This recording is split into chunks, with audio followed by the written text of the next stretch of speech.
Hey peoples, Shane with Shaw, RSW Guitars here. Just making this video to field some questions that I've been getting through my channel and stuff like that. Some of the more common ones. And I'm hoping that if I put them in video format, maybe it will reach more people at one time, right? I get a lot of repeat questions, sometimes one right after the other in the comment section. So I'm hoping this is going to work, kind of streamline things and kind of draw people's attention to my responses a little bit more. Okay, the first question, and probably the most popular question, or the most frequent question I get asked, is how much does it cost to build a guitar? It's a good question, and I love when people ask things like that because it means there's some interest. However, it's kind of like going into a car dealership and asking them how much a car costs. Right? They're probably going to look around the showroom and ask you which one you're interested in, right? Or ask you what you're looking for in a car, how what type of options you want on it, what kind of how you want it to look, things like that. It's pretty much the same with building a custom guitar. They're all different. That's why they're custom. So everybody's preferences are different. So I mean, it really all depends on what you want on it. They can range drastically. I mean, drastically, from the most simplest one with a fixed bridge and midline pickups, things like that, to exotic woods and top of the line hardware, stuff like that, custom inlays, things like that. All that stuff costs money. Traditionally, a custom guitar is going to run you more than one just coming off of the shelf, because it's a one of a kind. It's an original. It's built specifically for you. So with all of that work, there's a lot of handwork involved. All of that work that goes into it, it is going to run you a little bit more. Costs more for the people, for the builder to build it, so it's going to cost more for someone to purchase it. I will be able to probably more streamline getting an answer to you if you just kind of mention some details with it. If you want a custom guitar, I'm going to assume that you know exactly what you want. If that stuff wasn't important to you, you'd just be buying a stock guitar. So yeah, just keep that in mind. It just makes the process a lot easier for everybody. Okay, next question. What types of woods would be best to make a guitar out of?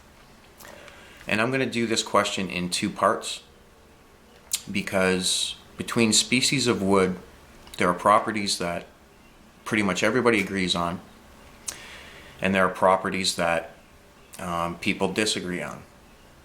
And I'll get to that in a minute.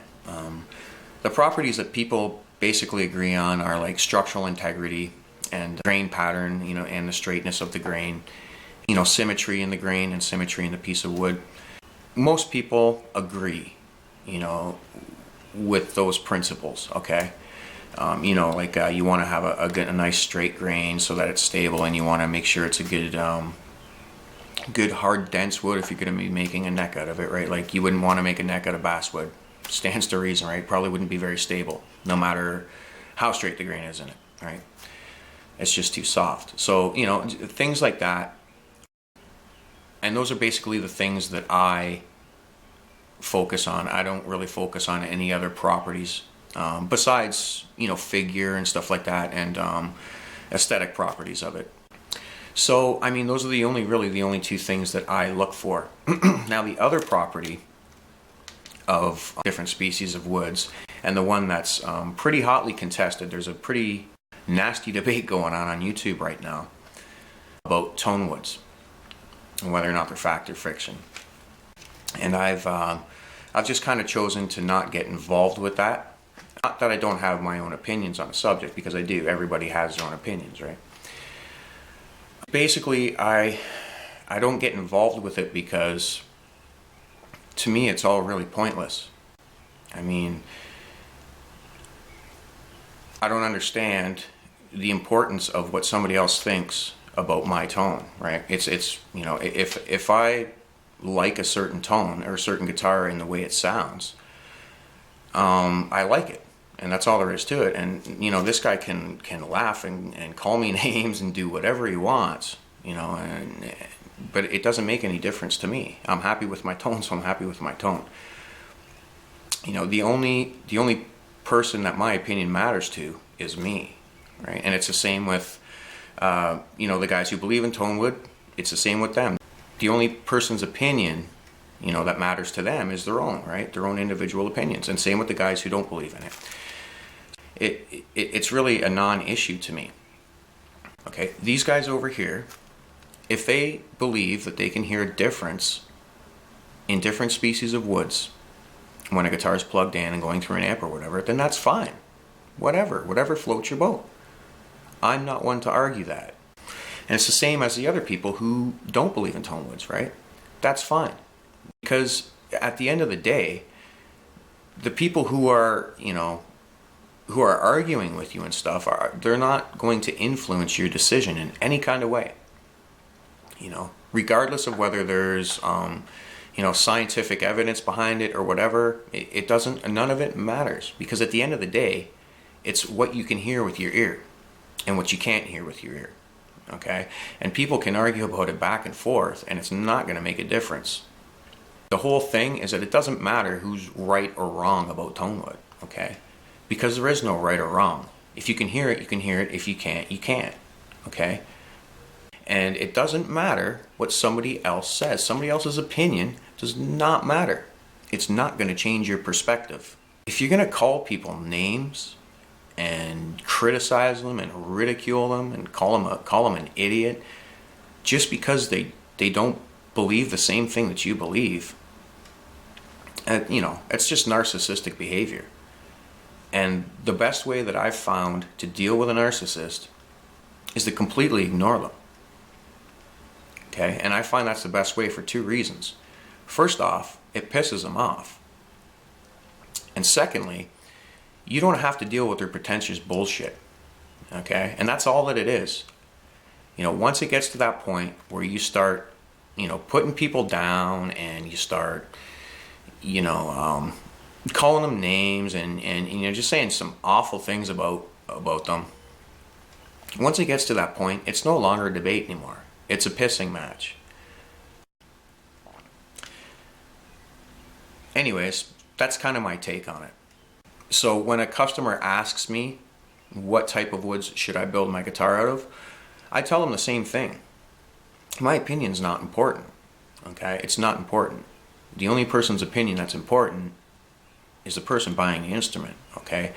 Because they're going to have a different taste in tone than I am, you know? We may have similar tastes, but their taste might be different. So I'm not going to say, well, you know, go and use South African mahogany for your body, you know, because even if it does have warmer overtones, my perception of what a warmer tone is might not be what his perception of a warm tone is. So if I tell him it's going to give him a good warm tone, and then, you know, he gets the instrument and he doesn't think it sounds warm enough, then nobody's happy, right? And it's all for nothing. It's good for you to go out there and research and kind of, you know, see what information is out there and then draw your own conclusions, right? Because if you're going to get somebody else's preferences on your tone, you might not be happy with it. Now, if they want to know about, you know, structural details or aesthetic details, I have no problem sharing my opinions on that. Okay, next question. Best type of neck. I'm gonna guess that means what's better, a bolt-on, a neck through, or a set neck. And again, it's kind of about preference. But there's another kind of factor. There's another factor that you gotta put in there too, and that's what type of wear and tear that the instrument's gonna take down the road. But really, it's preference. Some people don't like a bolt-on neck because they don't like the way it feels down around the heel area and where it attaches to the body. And we kind of got into that in the whole neck heel video, so we won't get too much into it here, but each type of neck has its own advantages and disadvantages. With the bolt-on, it might be tough to get down to the upper register of it and not feel as comfortable, but if you live in a climate that has erratic weather changes and stuff like that.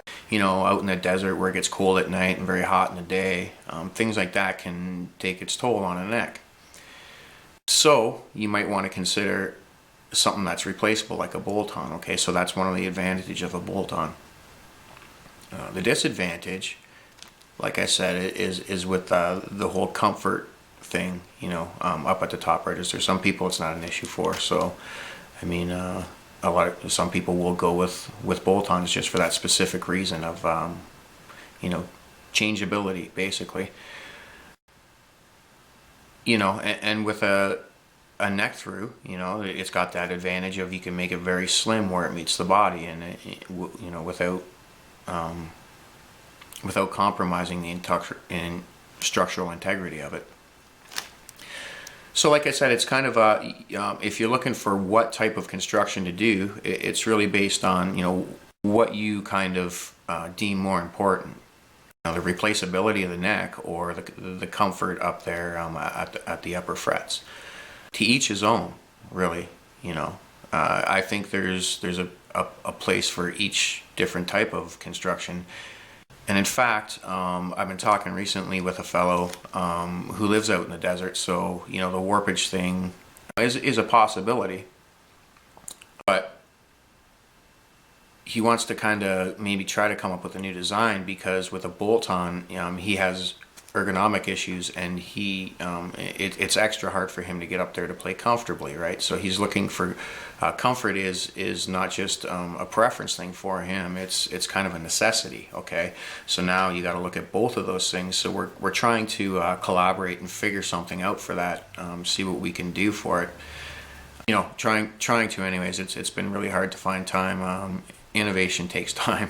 You know, it's going to take some time to try and figure this one out, but that's just kind of an example how you know, both of those things can play into your decision that you make, right?